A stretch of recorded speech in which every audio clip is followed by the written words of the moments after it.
Hearing.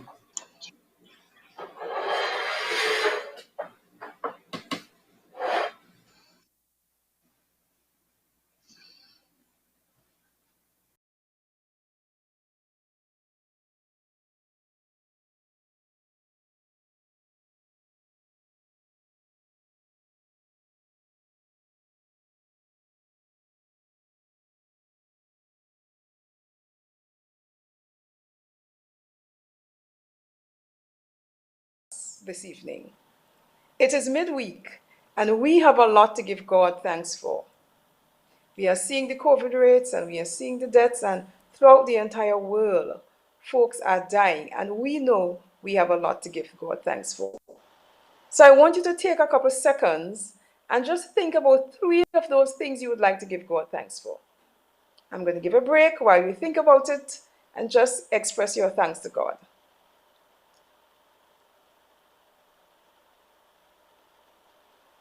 So I know we have folks joining us from around the Caribbean region and probably even further. And we welcome you here with us this evening. I'm your host, Deirdre Ansili, and we also have Mr. McKenna, your other host. So last week, we began our Family Life series with the topic enmeshment, cutting the cord. That was a wonderful discussion with our presenters, Pastor Daisley Harrow and Ms. Myrna Devines Riley. Tonight's topic is a serious one as we focus on dealing with trauma in the family. In recent years, studies have started looking at trauma and becoming more and more prominent in what they have been finding. The research world is realizing that the trauma we experience as far back as when we were children, even before we can even remember it, or we may have blocked it out, it affects us. It affects our bodies and it affects our mind. There's this book that's titled The Body Keeps the Score. This gives a deep dive into the impact of trauma. I know we have limited time right now, but we hope to talk about the impact of trauma and offer some solutions for you tonight. You are reminded to put your questions in the chat as we would like to answer them. Remember, you can always ask a question for a friend also. At this time, I'll hand over to my other host who will have a prayer and introduce our special item of music. Let's just bow our heads for prayer as we begin.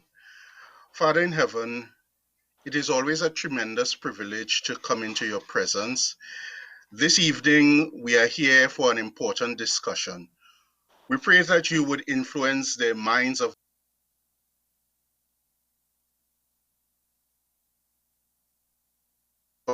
this evening would be a fruitful one, and that we would move away with very meaningful takeaways.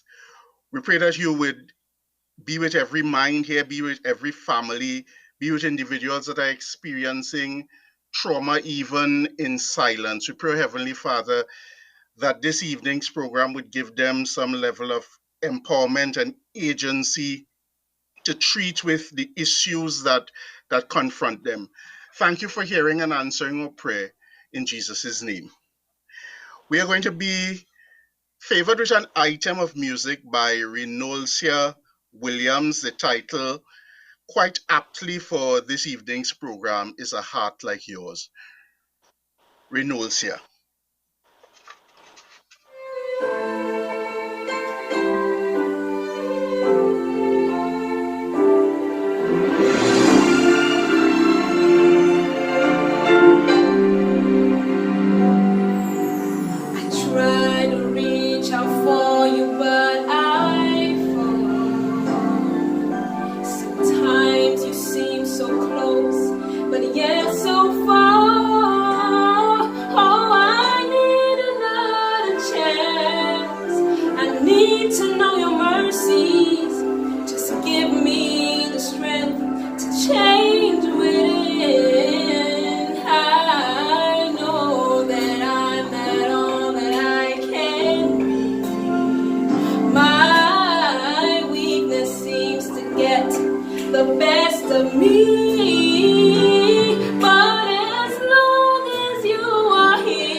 Along the way, please hear my prayer.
Wilcia Williams. Our first presentation tonight comes from Mr. Hanif Benjamin, and that presentation is titled Traumas of COVID-19 and the Impact on the Family.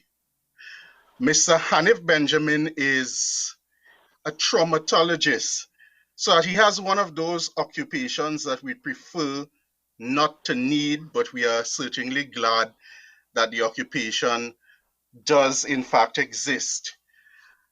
Mr. Hanif Iris Anthony Benjamin is a licensed master of social work, licensed by the New York Office of the Professions, and a member of the American Academy of Experts in Trauma, Stress, and the National Center for Crisis Management. Mr. Benjamin is a clinical traumatologist and a clinical therapist, and he holds certifications in clinical traumatology from the Traumatology Institute of Canada and a certification in child trauma, CCT. Mr. Benjamin is a doctoral PhD social work student of the University of the West Indies and is also listed in the International Deployment Directory of the National Center for Crisis Management as a first responder for traumatic events and an international premier speaker and trainer with the Bureau of National Trauma of with the Bureau of the National Center for Crisis Management and the American Academy of Experts in Traumatic Stress. He is the founder, president, and chief executive officer of the Center for Human Development.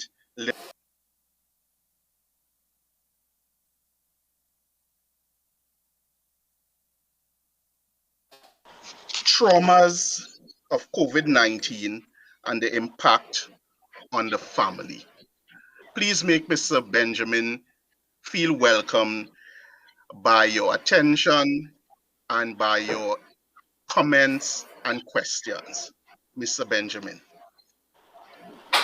Thank you, and good evening to all. And thank you for having me on this very important evening and a very important time in our history as we see a country grappling with what we are discussing tonight, which is trauma on so many levels. And so many levels indeed. As a matter of fact, as I was lecturing on Sunday, I was making the point that apparently we are dealing with every form of trauma out there, whether it is acute trauma, chronic trauma, complex trauma, all in one. And we are seeing the effects of that today. And so this conversation this evening is but a very important one.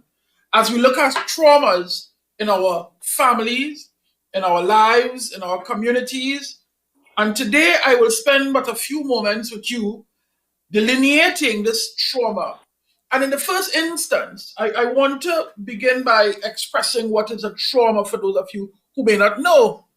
And in simple terms, trauma is an emotional response to a terrible event like an accident, rape, natural disaster, and or anything that you consider to be traumatic or have interrupt your daily functioning to a point where you need help. But what is important here is the emotional response, because that is how we respond to traumas. And when we're looking at traumas right now, we're looking at perhaps type 1 trauma and type 2 traumas. And when we talk about a type 1 trauma, we're talking about an immediate event. And when we talk about a type 2 trauma, we are talking about a prolonged event. Now, where we are in our families, in our country, it seems as if one trauma somehow is now intertwined or overlapping the other. So our trauma 1 seemed to be overlapping our trauma 2. Now, you would remember trauma 1 is an immediate sudden event, and trauma 2 would have been a prolonged event, something that happens over time. And the reason why I make that distinction, because as a practitioner, it is important to know what trauma you are treating, because the treatment modality may not always be the same for both types of traumas. Now, interestingly enough, and or as sad as it is, we are dealing with what I call the red onion effect. What do I mean by the red onion effect? If you were to cut a red onion down the middle, for those of you who cook and or know about the red onion, what is significant are the layers that goes inside that onion. And right now, what we have in Trinidad and Tobago is, and throughout the world, is what I call a complex level of trauma. And when you talk about that complex level of trauma, you're talking about those rings, layer upon layer upon layer. And in some cases, trauma upon trauma upon trauma. And in COVID-19, we are seeing that in our family. In COVID-19, we are seeing not just the tail end, but we are seeing the real-time impact of traumas on families. As a matter of fact, COVID-19 in itself, the pandemic, is a trauma. And unfortunately, it is a trauma 1 and a trauma 2, whereby making it a complex trauma. And so when you talk about the different levels of these trauma, you're talking about what it does to our family. So what are some of the common traumas that our family faces on a daily basis? We have physical abuse, sexual abuse, and I will not go into sexual abuse because my dear colleague will be addressing that subsequent to my presentation. We have neglect. And I want to speak today about emotional abuse and medical trauma. Because you see, when you look at all the level of abuse that has been happening in our homes, and I'm telling you this because I see it every single day. I see children coming before me more than I've ever seen before. I'm seeing couples coming, partners with a myriad of problems that they experience because of trauma. And some of these traumas are coming because of financial situation, because of familial situation, because of lack of understanding, because of the unknowingness or the wilderness type of behavior of this pandemic. You don't know where to go, what to do, how to do it. And so when you talk about the traumas that the family faces, it's a lot. And we can't even go into all tonight. So I said I will choose just but a few of the more common types of trauma. And the traumas are not just that our children faces, but also the entire family structure. I'm speaking about from a child to a parent to a grandparent, everyone in the social environment as defined by Urie Brunford, Brenner 1979, is dealing with this trauma. And unfortunately, because it's an emotional response, you have everybody dealing with it in their own individualized way. And that is why I say to people all the time, because we are dealing with one trauma, which is that of the pandemic, all of the responses may not be the same. And so we have to respect each individual and their various responses to the trauma. So let me get back to the trauma. Physical abuse. And this physical abuse, I can put domestic violence there, intimate partner violence there, child abuse there. What might be causing some of this abuse? And we have to put it in the context as well. In a situation where it may not have always been the case, and so because of the pandemic, it has now become a thing.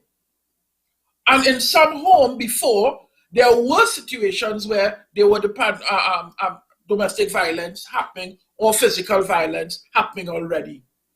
But because of the pandemic, we see where people are more frustrated.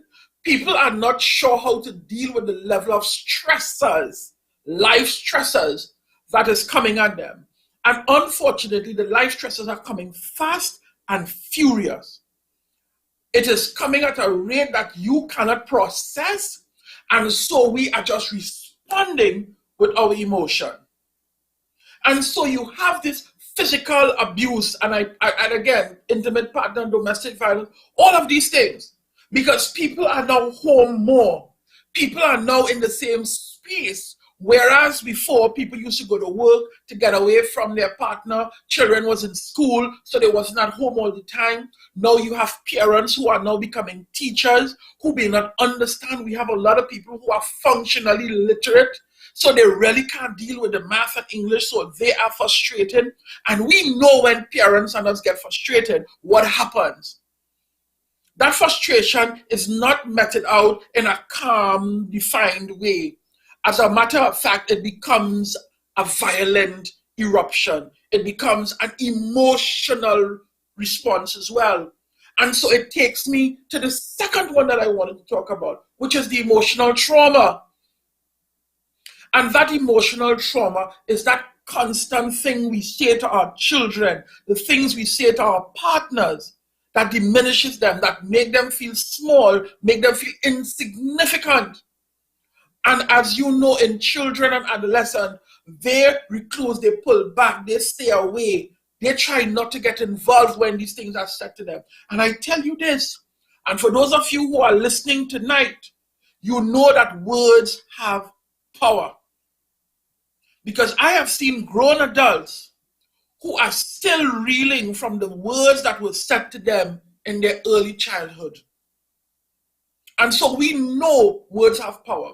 And I don't think we put a lot of emphasis on the emotional trauma, because I think the scars, albeit not seen from a physical perspective as you would see from physical abuse, but that emotional scar lives on, and sometimes lives on in generation.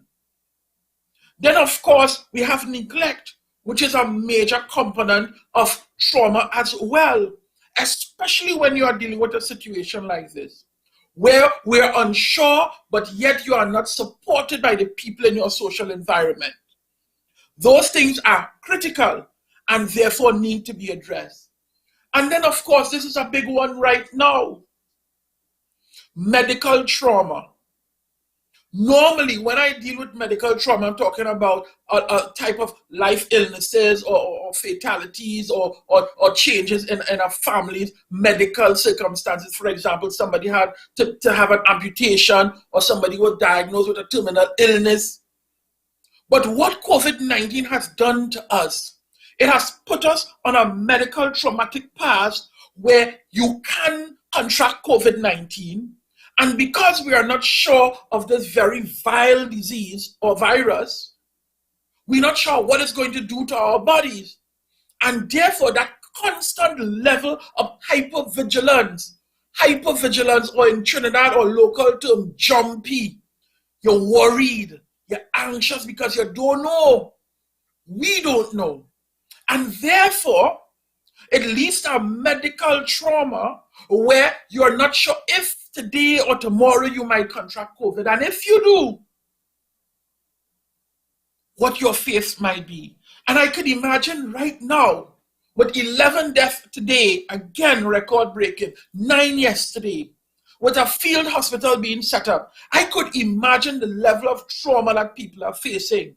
But I must hasten to add here, people who may have experienced COVID-19 already and have recovered, the level of trauma that they are facing post-diagnosis is also very critical and has to be treated with. So medical trauma is very real because there is a very real possibility of death and dying. And as a result of that, people have become seriously anxious. Now, when you're talking about this level of trauma, it comes along with, because you may not be able to be diagnosed with post-traumatic stress disorder because of the time frame. You might be able to be diagnosed with acute stress disorder and other types of disorder that might be associated with trauma. For example, depression, anxiety. So your anxiety might be through the roof, right? You may be feeling or have some of the symptomatologies or the symptoms that is associated with trauma based on what you are experiencing out there. Because last year, even 6 months ago, it was easy to have a conversation about, yeah, we had how much death. But now that deaths are touching our doors, and somebody who knows someone has died. So now we are having a very different conversation about death and dying in relation to this. And so you have a lot of emotional and psychological responses to those traumas that I spoke about there. Denial, anger, fear, sadness, shame, confusion, again, the major anxiety and or depression, numbness. A lot of us are very numb right now because of the trauma we are dealing with. Guilt, hopelessness, irritability, difficulty concentrating. When you look at some of the physical responses, headaches, digestive symptoms, fatigue, racing heart, sweating, even feeling jumpy. You remember I told you about always feeling startled or hyper-vigilant. And so we have to consider what these traumas of our family look like, whether or not you might be experiencing one or more of these traumas, and how we're going to treat with it. And later, as we have our conversation, we would look more into the treatment and what you can do as a family, as an individual, and also should you need professional help, what you should be asking and where you should be going. So at this point here, I wanted to say thank you, and I will be around so that we will continue the conversation in relation to the traumas of the family. Thank you, thank you, thank you.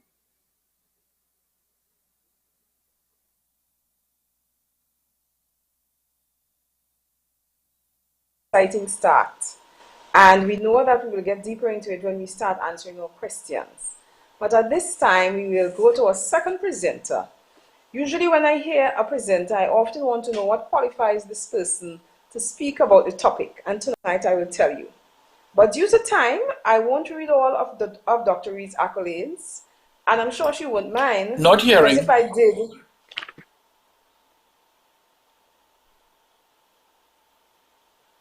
I'm seeing my audio on. Okay.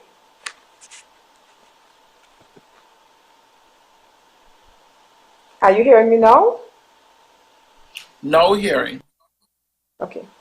So that was an interesting start to our conversation, Mr. Benjamin, and we are glad that you could have started us off.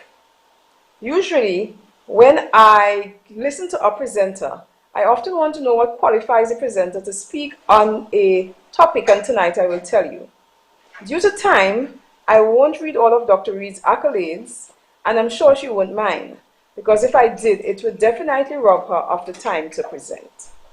But I'll just say that Dr. Sandra Reid is a senior lecturer and deputy dean for clinical programs in the Faculty of Medical Sciences of the University of West Indies.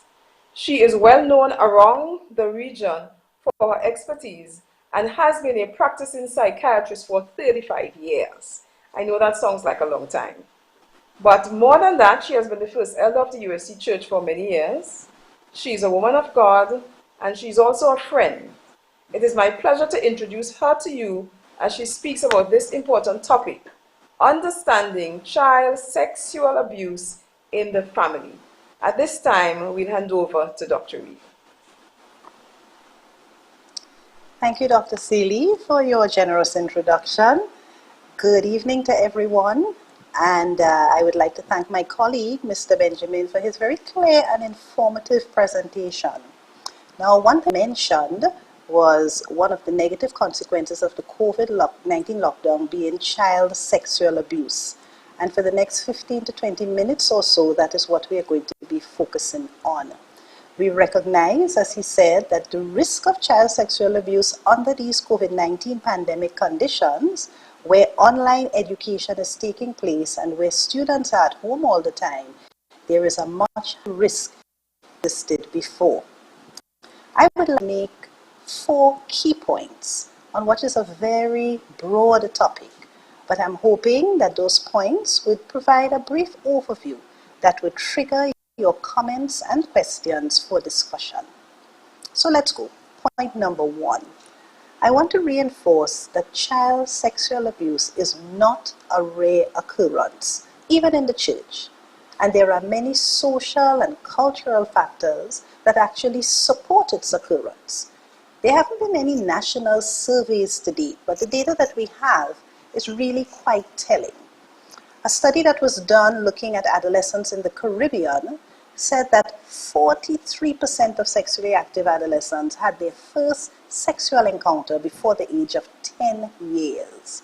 And of those, 40% were coerced, mainly by family members or persons known to the family. A World Bank study identified the onset of sexual initiation in the Caribbean as earliest in the world, apart from Africa. And one study in Trinidad, which gives us the closest idea of what the prevalence of child sexual abuse might be in Trinidad and Tobago, found that 26% of psychiatric patients getting help at a clinic had been sexually abused, and about 12% among a comparable group of those who did not have mental illness also had that history. So we can conclude that child sexual abuse is not rare. Lucky to be part of a study that looked at child sexual abuse in Trinidad and Tobago. I was one of the co-project leaders. You may have heard of this study. It's called Break the Silence. And in our study of child sexual abuse, we found, not surprisingly, that the reasons for this phenomenon were quite complex. What we found was that poverty and economic reliance of women on men was one common reason. But there were also those patriarchal things that are embedded in our society that contributed as well. Like what? The cover-up, because the perpetrator was a man in a position of power in the family or in the community, might I add, in the church. The importance of protecting a man's status and reputation over and above protecting a child. The responsibility placed on girls and women to protect themselves and their children, rather than a responsibility placed on men to conduct themselves appropriately. In fact, across all the communities we studied, the expressions from both men and women were an acceptance of male sexual entitlement and the expectation that girls and women would be the ones to set boundaries to behave. Who were the common perpetrators? The common perpetrators were the fathers, the stepfathers, the uncles and cousins. And who are the ones who were blamed? The mothers and the children were blamed. Mothers were blamed for migrating or for leaving their girls at home to go out to work. Children were blamed for dressing too provocatively, or worse yet, the victims were looking for it. Our sociocultural beliefs not only tolerated the abuse of girls, but it is important to remember that boys are victims of sexual abuse too. And the very sociocultural factors that I just highlighted make it even more traumatic for them, because the society applauds a young boy who already has notches in his gun, so to speak, with no sensitivity to the fact that these boys are traumatized as well. They are less likely to report their abuse for fear of looking like a sissy, or worse yet, being called homosexual. And if they do report the abuse, they do not receive the level of empathy that they should, often being told to count it as experience. Sexual abuse, not rare. Point 2. What exactly is child sexual abuse, and what should one be looking for? I want to take the time to remind of the definition of child sexual abuse, as it is frequently misunderstood that sexual abuse does not have to be violent, nor does the victim have to be naked or touched. For our study, we defined child sexual abuse as any activity between a child before the age of legal consent, so that's before the age of 18, and an older, more powerful adult or substantially older child, where the younger child is used for a sexual or erotic purpose. This therefore includes experiences not typically considered as sexual abuse, such as exposing a child to pornography, peeping at a teenager while he or she is showering or changing their clothes, making lewd comments or sex jokes with a child for erotic purposes. All of these are considered child sexual abuse. A child who is being molested or abused would show a change in behavior, and that is very rarely a change for the better. Common changes include misbehavior, sexual acting out behavior such as masturbation and sexually touching other children. And then other behaviors that may very well earn them punishment rather than looking for a cause of the behavior. The children can become withdrawn or aggressive. They have mares, they revert to bedwetting. And older children may be aggressive and begin to have difficulty in school because they lack concentration and focus. Children may even try to run away from home. And when a child engages in suicidal behavior or drug taking, one has to consider whether this may not be a reflection of trauma that they are experiencing. Point number 3 looks at the effects of child sexual abuse on the child and on the family. I wanted to quote one of our favorite authors, Ellen White, who in Counsels of Health, page 100 says, "The Lord desires his people to give in their homes a representation of the order and harmony that pervade the heavenly courts." Parents or guardians, end of quote, parents or guardians ideally provide unconditional love and acceptance to their children. Note I said that's the ideal. We as sinful humans make imperfect parents, but an experience like child sexual abuse creates a conflict within a child, especially when that perpetrator is a parent who is supposed to protect and love unconditionally. The effect is deep and long-lived. As one commenter said, child abuse casts a shadow as long as a lifetime. Just as the abuse itself is complex, the impact is complex. You would have heard some of the sequelae of other types of abuse in the previous presentation, but with child sexual abuse, it's no different. There are social, physical, and psychological sequelae. Let me briefly comment on the psychological effects. I want to reference a case of child sexual abuse in the Bible.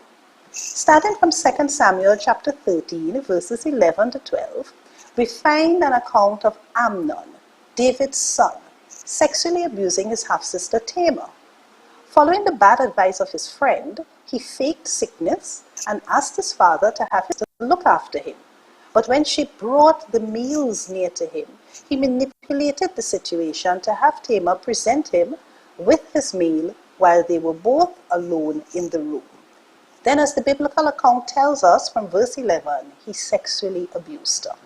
The account continued quite interestingly, as it says, "Then Amnon hated her exceedingly."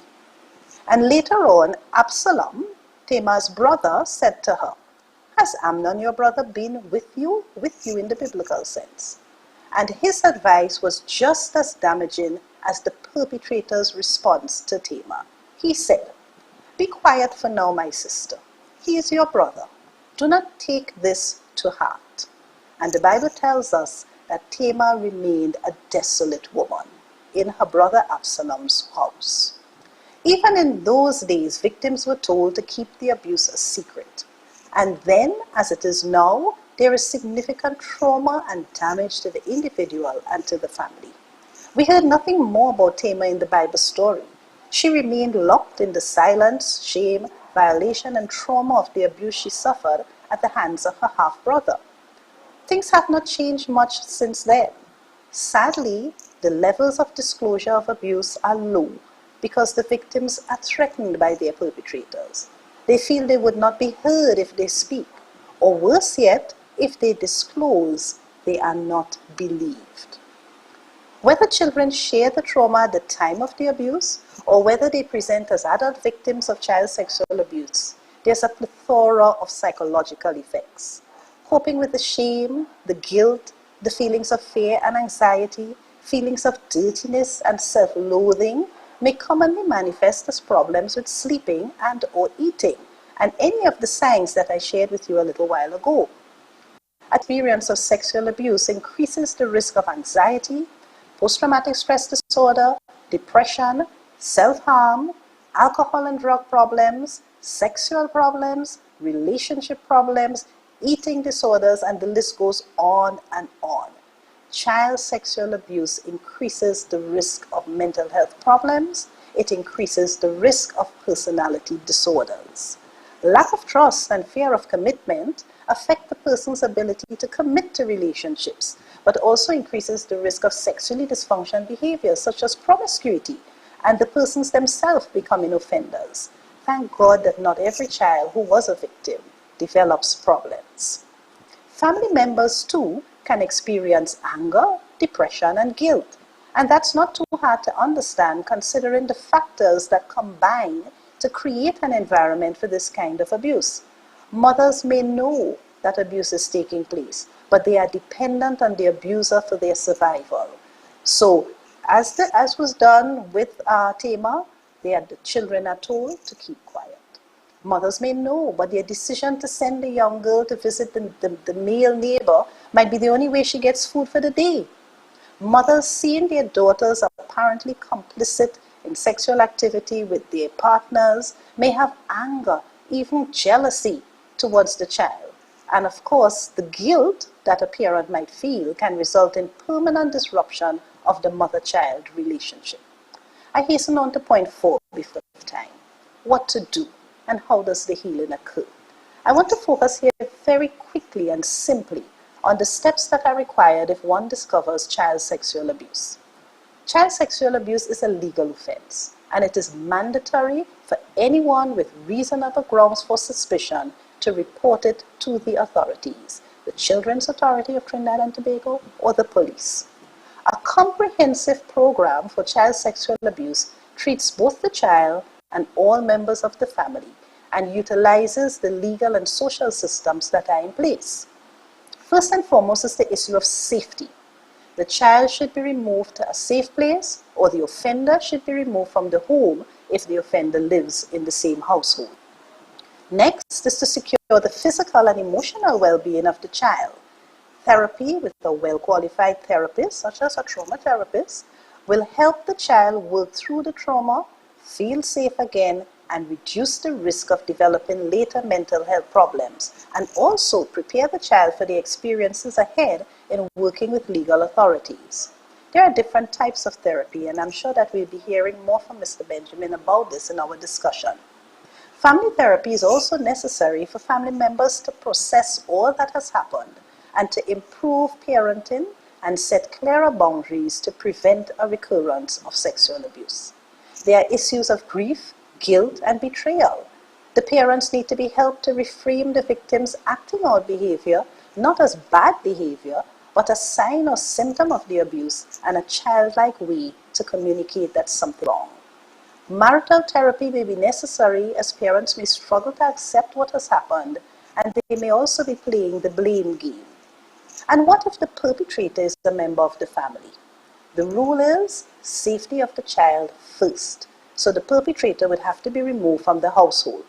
That's the easy part. The harder part is what happens with relationships within the family.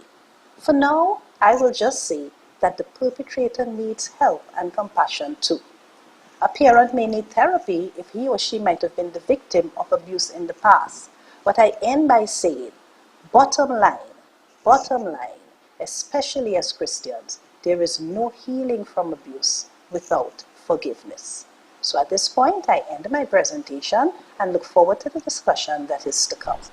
Thank you.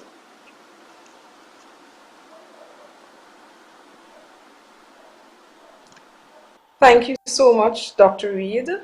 You have presented us with startling statistics there that we have to really consider as we go forward with this topic.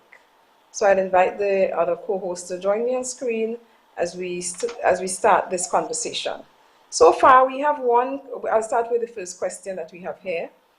And the first question asks, what are the biblical principles that inform your understanding and advice for dealing with the traumas you are outlining?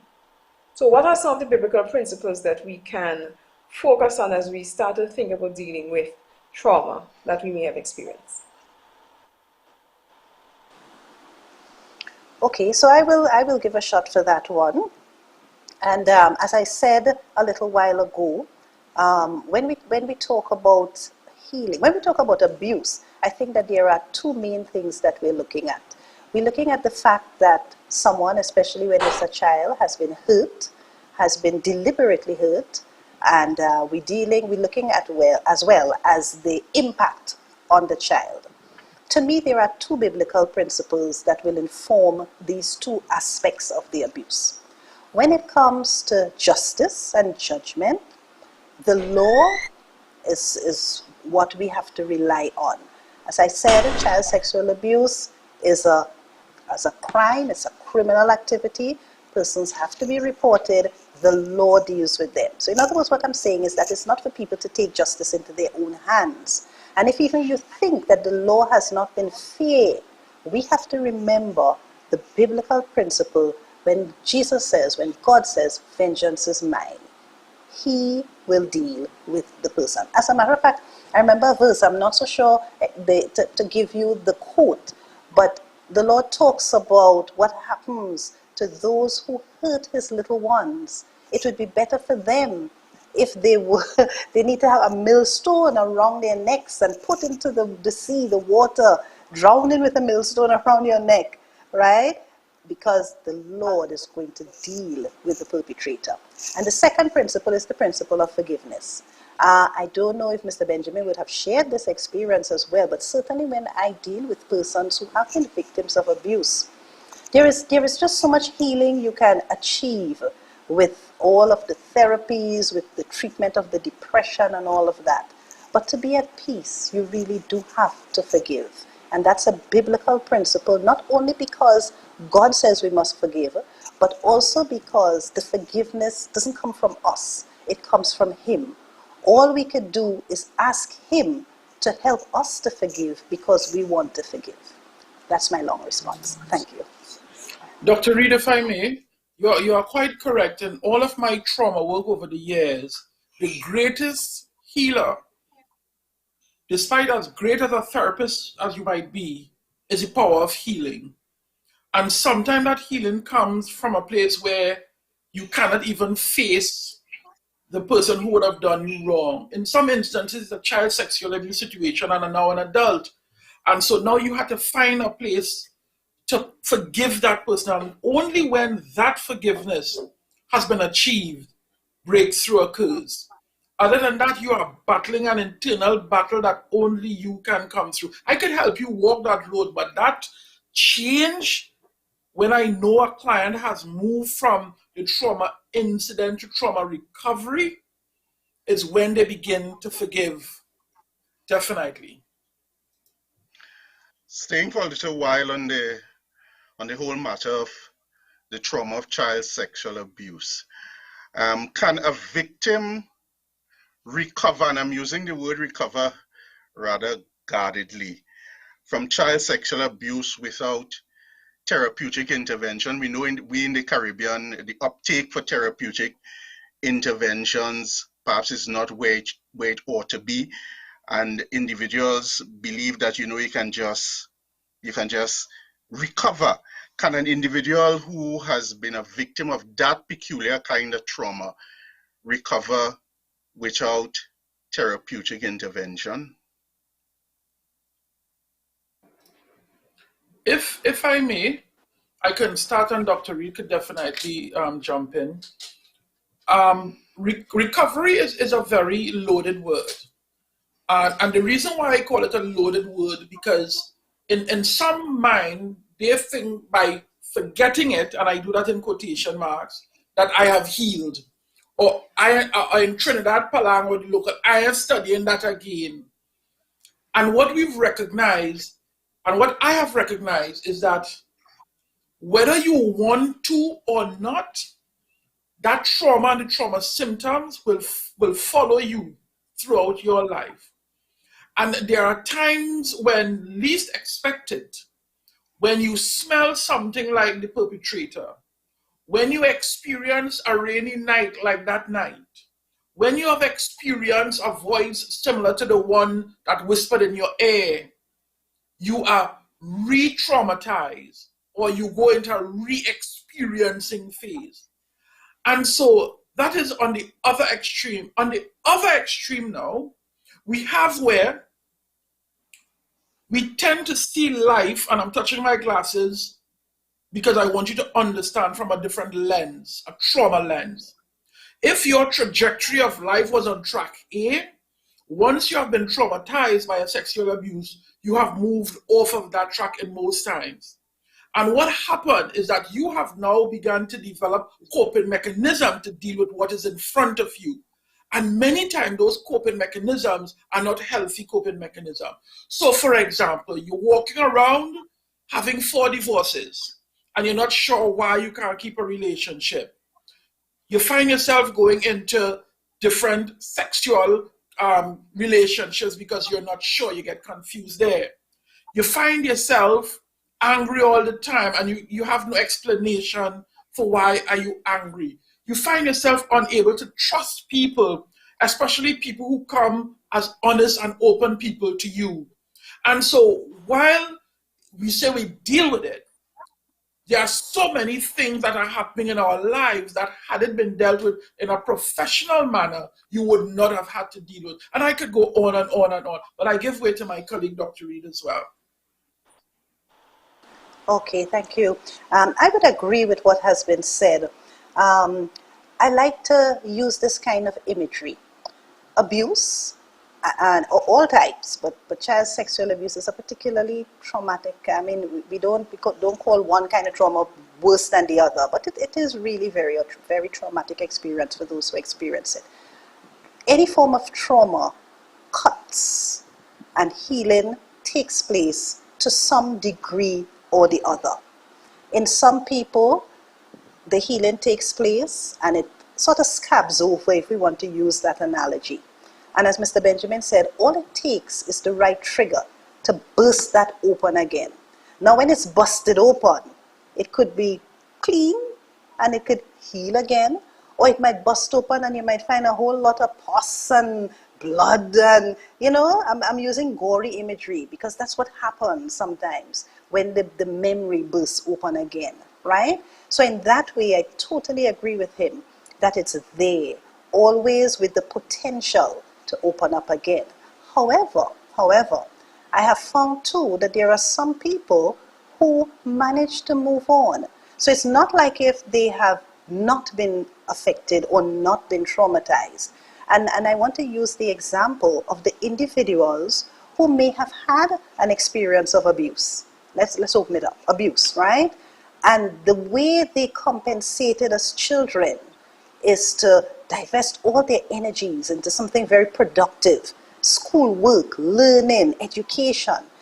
These persons can actually be very academically very successful. And from the perspective of society and what society values, they actually are seen as productive, well-functioning individuals. And indeed they may be. But we have the proviso that they are well-functioning individuals with the potential, with the right trigger to have all of the consequences of their early abusive experience. Thank you both for sharing on that and going in depth in your responses. I have a question online, and this person asks, how can a victim of child abuse trauma, now an adult, initiate the conversation of what happened to them with family members when the perpetrator is also a family member? So do they confront them? How can they go about doing that? Dr. Reid, I'll hand that to you first. All right. Okay, so very interesting question, and one that reflects a common scenario, because there are many times when the perpetrator might have been the father or even the mother, because when we speak about it, we speak about the more common scenario of a female being abused. But there are guys who are abused as well, right? And the parent remains in the household, the child is in the household. I am going to take the easy way out by focusing on just one aspect of that question. Many times people who are seeking treatment and they are in that scenario ask whether it's useful, whether it's beneficial to confront the perpetrator, right? My answer to that is no. To me, and I'm waiting, I'm looking at Mr. Benjamin's face in the screen here, right? But my answer is really a resounding no. Because most times people want to confront because they want to hear, I'm sorry. They want to hear I didn't mean to hurt you. They want to get some kind of apology that will hasten their healing along the way. And most of the time, they do not get that because human nature being what it is, the person is more likely to be defensive. The person is more likely to want to deny that it ever happened. The person might even go so far as to say, but it was your fault, right? Which only re traumatizes. So, generally, I think it is safer for an individual to go along their healing trajectory on their own. And again, that's where the forgiveness comes in. You can forgive the individual. That doesn't mean you have to embrace them, but you can be at peace with them rather than trying to have them make amends for what has gone. But let me just say one thing here, but do they then tell other family members? Even if they don't confront the perpetrator, how do they then share with other family members? Okay, is the question, should they or how should they? Because I would challenge. Yeah, well, what the Yeah, person asks is, how would they initiate the conversation of what happened to them with family oh, members? So I'm assuming they want to share in the family, even when the person is a family member too. So, Mr. Benjamin, you can go ahead. Thank you. And I think Dr. Reid was spot on, and that has always been and remains my advice until somebody tells me differently. But my advice has always been, what I always ask, what purpose, to what end? That's what I say, to what end? And the end is always I want them to acknowledge what they did to me. And 99.98275% of the time, that acknowledgement never happens because, in my experience, it turns into a serious family fight. But if they do want to say something, what I do, one of the modalities I use a trauma narrative, where I take a person through the history and the life of the trauma and help them to develop the words and the tools and also understand the consequences and risk in what they want to do. And when that happens, people get to a place in their own trauma that they are comfortable having not been re-triggered or traumatized by the trauma enough to have that conversation with family members. Sometimes I tell them, write the letter. And then we process the letter right in therapy as opposed to the letter being given to a family member. Because I always say to them that the answers you seek may never come. And I always link it to forgiveness. I said, if you never get a response, is it that you will never move on? And I always put it to them that moving on is their responsibility. Even though somebody perpetrated this upon them, moving on is their responsibility. And so I help them to find the words and phrase and role play that they can use. But in most instances, they know that when they do go, they will not get a positive response because of shame and guilt and all the other thing that comes with it. And so if they do want to have that conversation, a lot of the work will be helping them and preparing them for that conversation before they can even engage in such a thing, because it will open up wounds. They might go right back to that very place that they don't want to go to or that they were 20, 30 years ago. And so preparation to me is very, very critical. But I do discourage as far as possible that type of modality. Okay. Let's talk about grooming. Grooming is one of those words that we hear quite often with respect to the whole matter of child sexual abuse. It is often seen as a gateway to child sexual abuse, and given the definition of child sexual abuse that was given, perhaps grooming is in fact child sexual abuse. Can you share with the listening audience um, what grooming looks like, and what are some of the characteristics that we can use to identify grooming, so that perhaps some level of salvation can be given to children who are targeted in that kind of sinister way. Did you want me to tackle that in the first instance? Go ahead, Mr. Benjamin. Thank you. Interestingly enough, when the laws were being redone in line with the United Nations Declaration on Human Rights of the Child and stuff like that, grooming was definitely considered, and it found its way into the laws of Trinidad and Tobago, the Children Act and the Children Authority Act 2015 as amended in 2020 as well, because the nature of that was very, very prevalent. And it wasn't just prevalent for Trinidad and Tobago, because if you look at the law, it transcends borders as well. Because grooming can in fact happen from United States to Trinidad and vice versa. And the laws are now in tandem with the AG's office, where you can be indicted from America or other places because of grooming. So what is this grooming? Grooming is where you are enticing or using gifts or monetary or some type of tangible promise and or thing for this child with the intent to commit a sexual act. And according to the law, if my memory serves me right, it doesn't need to be a prolonged thing. Once it has been identified that is where you are going with the intent to commit a sexual act, you are guilty of an offense and can be tried and fined and go to jail and all those kind of things. Grooming is quite prevalent, especially from position of power. Yeah?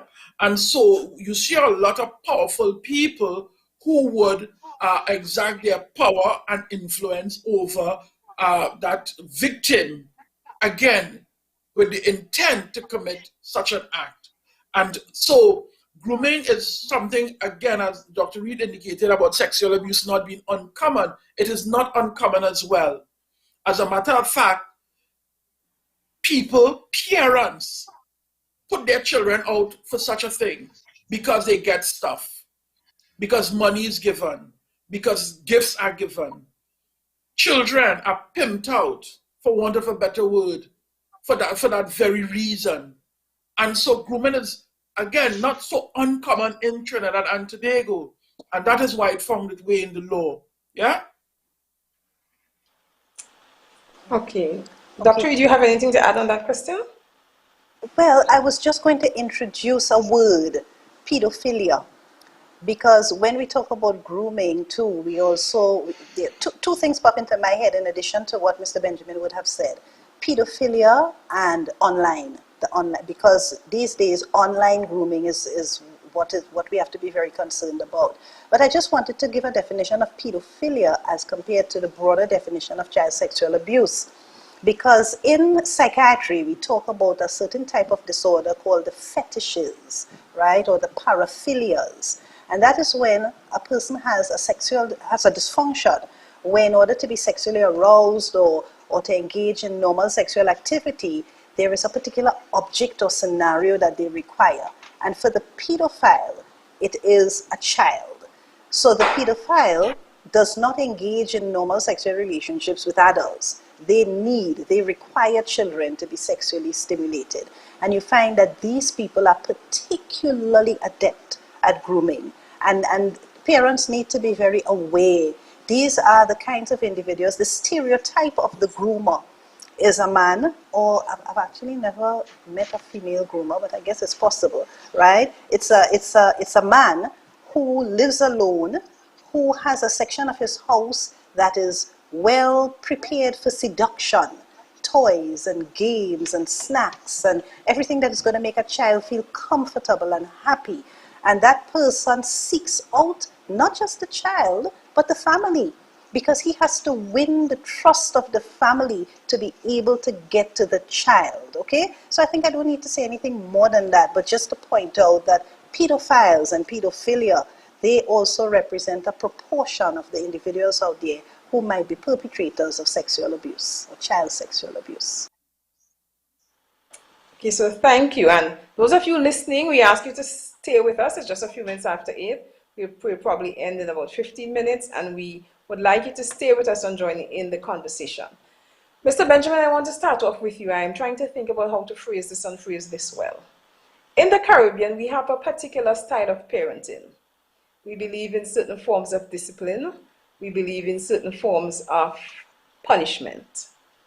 What would be your views on that general style of parenting that we have here and the kind of trauma that that can create in children or in adolescents, etc.?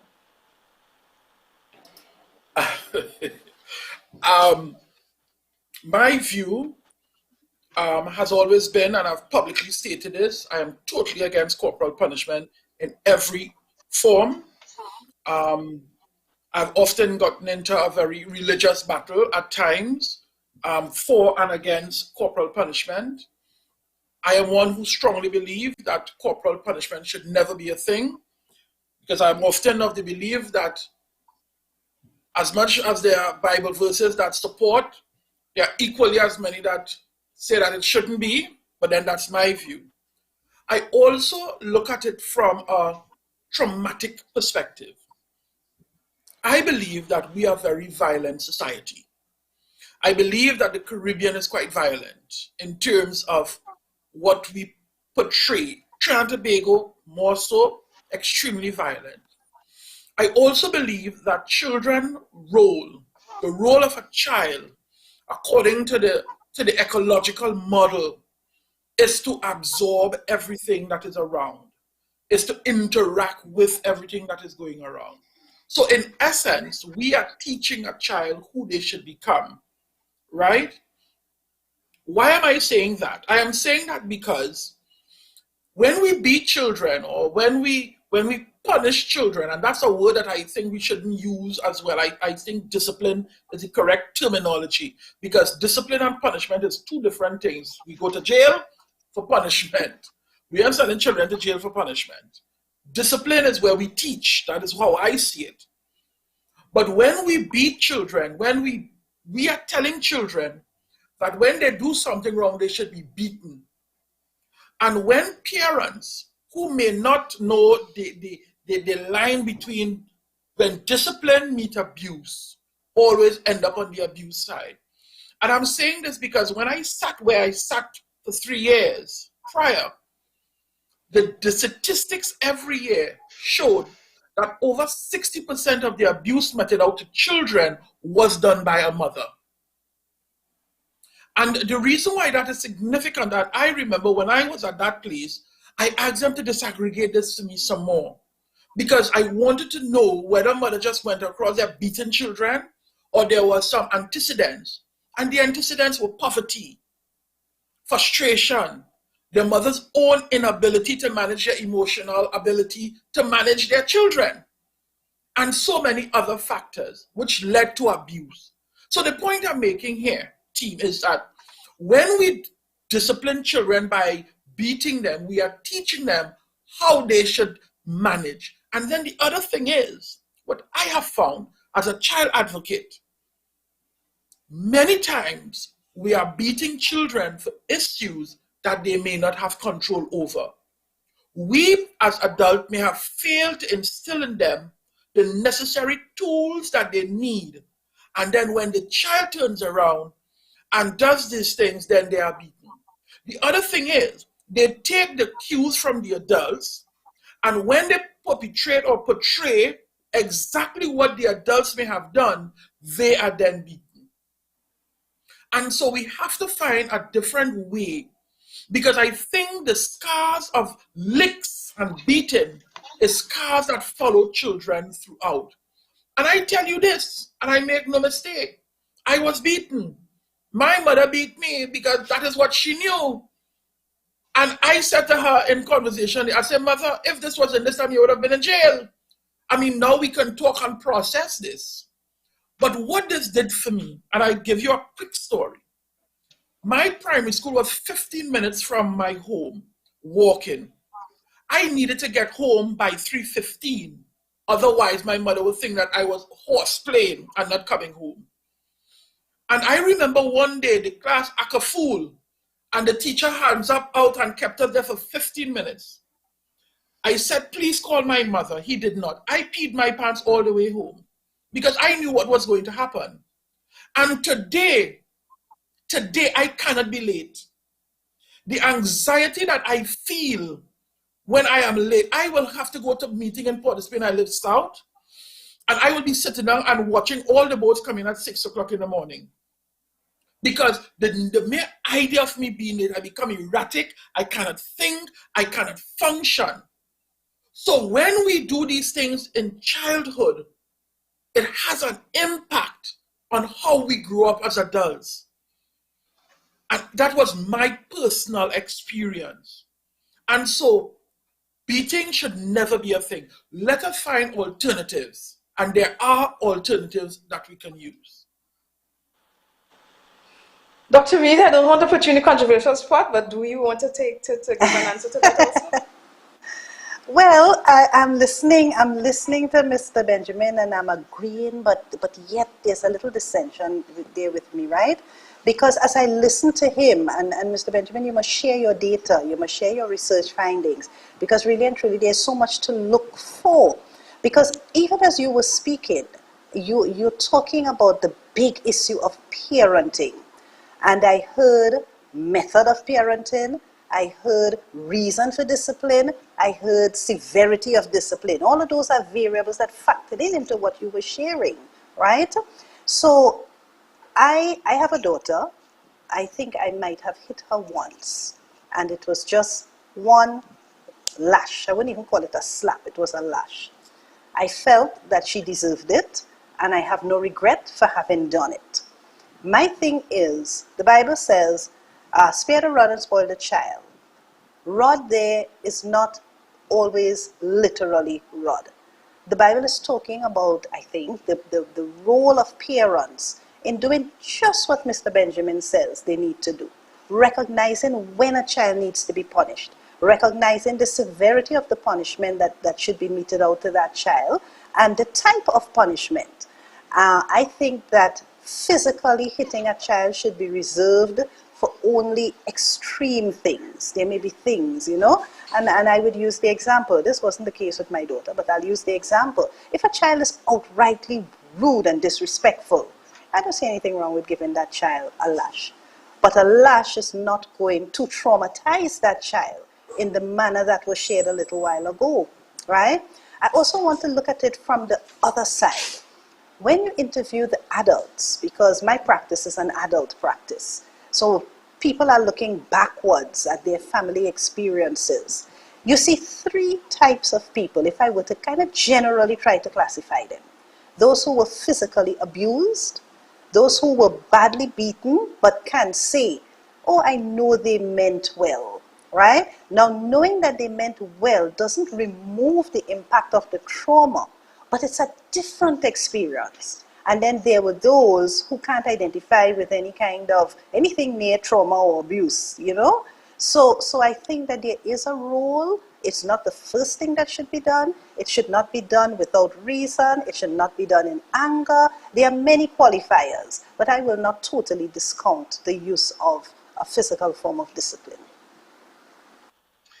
I'd like to We'll probably shift take two more questions. Mr. McCann will ask his last, and I will ask my last, and then we wrap up. I'd like to shift the gears of our discussion a little bit to COVID-19, where we began with Mr. Benjamin's presentation. One of the memorable analogies that you used in terms of talking about trauma was the red onion effect. And with respect to COVID, perhaps this is a whole bag of onions, because you have a number of labels, a number of layers rather. You have cabin fever from the last lockdown, which is a carryover to this second one. But in the context of this second lockdown, you have rising infection rates, you have deaths rising as well. Even young people without comorbidities are becoming susceptible to COVID-19. Then, of course, people are afraid that they can lose their jobs.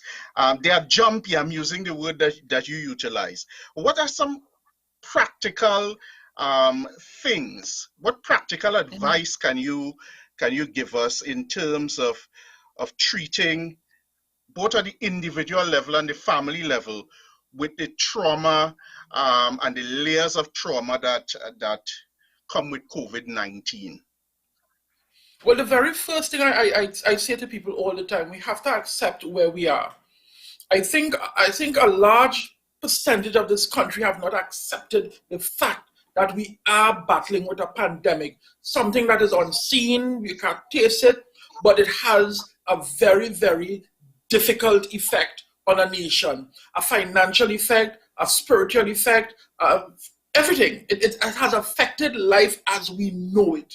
And so the very first thing I say to people is let us first of all understand the reality of things. I think to a large extent, people have an unrealistic expectation, which is causing a lot more stressor on the family, stressor on the individual. And the reason why I say that, and to me, that is a large reason why we are where we are now, because there was an expectation that we have vaccines, so we should be good. There was an expectation that, listen, I was locked up too long, I needed to be let go, so I just let go. And I think that because of those expectations, unrealistic as they were, led us to this situation. So in the first instance, we need to really come to terms with where we are. I think if we come to term, you will realize that trauma will have been reduced to a certain percentage. Having done that, you need to do what I call an evaluation of your personal and family situation. What do I mean by that? How many children we have in school? How many of us working? What are the possibilities? There is a possibility I may lose my job. I think those are real, realistic conversations that families are not having. They are waiting until it occurs and then trying to figure out what we're going to do after. I am saying if we want to deal with the reality of today, you need to start to have conversation with your family, including should somebody get COVID, what will happen? What is going to happen with mom? What is going to happen with dad? So you need to begin to put things in place because that is the reality of where we are as a country. So those are two practical steps. The other thing is, this one is for everybody, but more so for our children. Natural disasters or disasters, traumas affect every single person and animal, including dog and the cat. I want you to understand that. So we need to allow people to speak how they feel without fear, without favor or ill will. You must allow your children to voice their opinion. Mom, dad, grandma, I feel this way. Even so, with the craziness of this online school world, that I just think that is just really, really too much for children right now. So we need to have children speak. Husband, wife, husband, partner, however you want to call it, need to talk to one another about the difficulties of where we are, whether it is a job difficulty, financial difficulty. Everybody needs to understand that the financial makeup has changed because of low income, all of these things. Listen, once you begin to have these real conversations, you will realize that you will begin to plan for it. And if you plan for it, you reduce what might be the traumas. And in so doing, there is a new level of expectation, one that is realistic in dealing with what you are dealing with right now. And above all, recognize when you are becoming mentally unwell. I'm not saying when you're getting mentally ill, because mental illness is very different from being mentally unwell.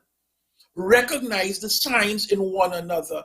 Understand the baseline of everybody in your family and recognize when you go above or below that baseline and it is time for help. Yeah?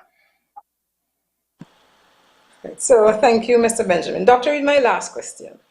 If I logged onto this program tonight and I have had a lot of trauma in my childhood, whether it's witnessing domestic violence, I was a victim of child sexual abuse, whatever my trauma may have been, and I feel like I'm having a difficult time right now. What hope can you give to me? What solutions can you give to me as we get ready to conclude this program tonight? Okay, so thank you for that question. It's a very good note on which to end. As you would have heard, as everyone would have heard from the various presentations and discussion, each individual's situation is very different. So it's very, you can't just give a blanket recommendation. However, I would say if someone figures that they need help, you have to seek help. And there are many resources that are available for that kind of help to be received in our society. Of course, if you go to the private sector, we have people like Mr. Benjamin, right? And I would like to say, when you are seeking help, seek help from qualified individuals. It's not that it's not that we have a lot of unqualified persons out there, but trauma is a very special area. You have to be well trained to deal with someone who has experienced trauma. All right, so you want to seek help. The psychologist can help. Okay, and so that's the area of traumatology and all of that. If you feel that you are experiencing a mental illness, a psychiatrist might be the person you need to see. And once that mental illness has been addressed, there will still be need for the psychologist, because as we've heard about the red onion, there are many layers to be peeled off, and it doesn't happen overnight. So therapy is necessary. If the help that is needed, you find that you can't afford, because let's face it, mental health care is not, is private care is a cost. And we're talking about COVID and financial impact, and so there are resources in the community.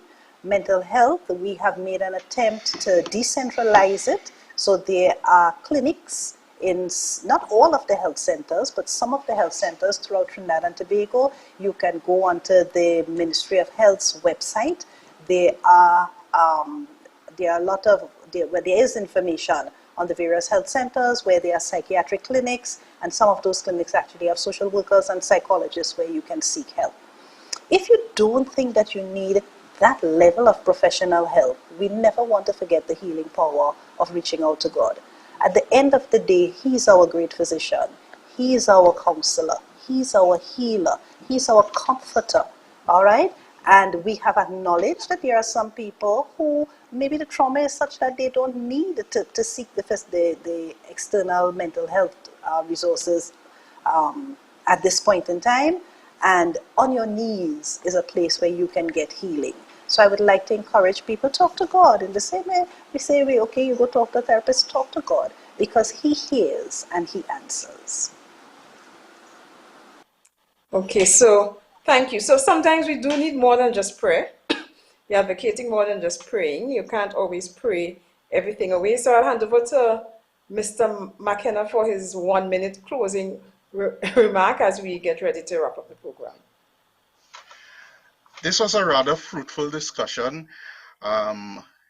Hopefully individuals who would have tuned in would have gotten a sense of what trauma is and what are some of the things that we can do and what is available to us to treat with trauma. It is something that is a part of life.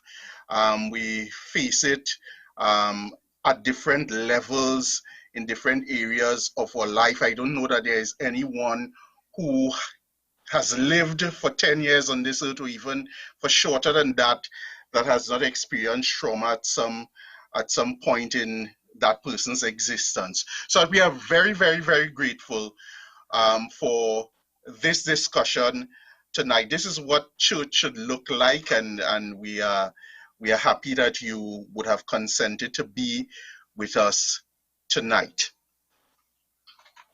Thank you. So it's my pleasure now to thank our presenters. Mr. Benjamin, we really thank you for sharing of your expertise. We thank you for sharing your experiences and being vulnerable with us here tonight. We are very much accustomed to Dr. Reid, that she's one of us, but we will not neglect the fact that you sacrificed your time and you prepared for this presentation. We are grateful. We hope that someone here tonight would have been helped. If even you may be starting to feel overwhelmed, we have given you some techniques of what you can do to work on getting yourself some help. You may have had some issues from your childhood you haven't dealt with, and we know that by the power of God, you can get better with the additional services that can be provided. So we once again extend our gratitude to all presenters and thank them for their time.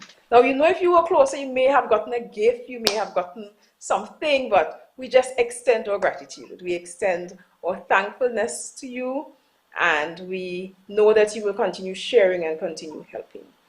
I also take this time to talk about our church next week, Wednesday, where we will look at dangerous yokes as they look at marriage and some of the red flags the journey to marriage and identifying the red flags. And we know that when we are dating, our eyes are wide shut. But here they're going to give us some things that we should look for, that we can start opening our eyes. And the flags that we see as red, we don't think they are just pink flags.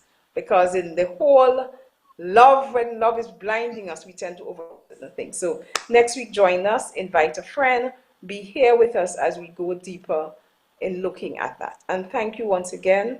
I would just ask us to bow our heads for prayer. Those of you that stayed on, we're thankful that you stayed with us, and we thank you for joining us. Let's pray as we end.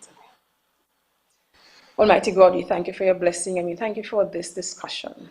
We come before you now. You know we may have been wounded, and you know we may have been hurt, but God, we lay our challenges before you. We know that you have died for us, and by your stripes we are healed. We ask your blessing on our presenters as they continue sharing and helping to heal in your power. We ask that you would continue blessing their ministry. Once again, we pray for our listeners. We pray for those who have joined us, whatever challenges, be it financial, be it health, be it issues with COVID, be it family struggles, family violence. God, we know that you can help them. You have said there's nothing too hard for you to do, and we believe that, and we claim that. Even now, as we see more people dying, we ask, Lord, that you keep us safe, and you put a hedge around us and a fence around us. May we put the blood on the doorposts, and may we keep every bad thing out of our homes as we seek to serve you and to worship you. So we thank you once again for hearing our prayer. And we thank you now, Lord, for everything you would have done. Fill us now with your love, with your joy, and with your peace. This is my prayer in Jesus' name. Amen. Good night, everybody. Good night. Enjoy the rest of your evening.